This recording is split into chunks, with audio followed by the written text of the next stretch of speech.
আসামের বর্ডারে মানে যাদের সাথে বাড়ি একটু মাল নিয়ে পালাই গেছে বাংলাদেশি। তারপরে হ্যাঁ ঘর থেকে বাড়ি ছিল, বাড়ার পরে সাথে সাথে গুলি করছে, এই গুলি হেল্প লাগে কে গুলি করছে? দিয়েছে। কি কারণে ওনার উপরে কি কারণে? যে মাল লই ভেঙে গেছে এটা করতে।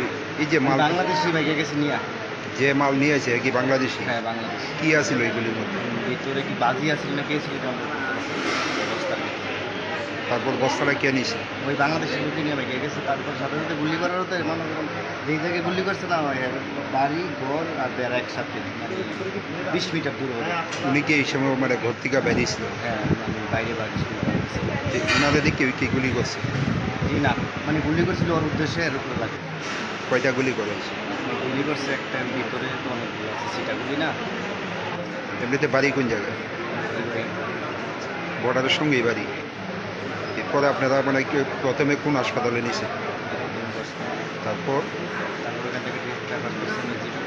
এখন অবস্থা কীরকম? অবশ্যই আর যে মালটি বিষয় না কিন্তু যে মালটি ফলাই গেছে ওনারে কি আটক করা হয়েছে? আমি তো বাংলাদেশ চলে গেছি।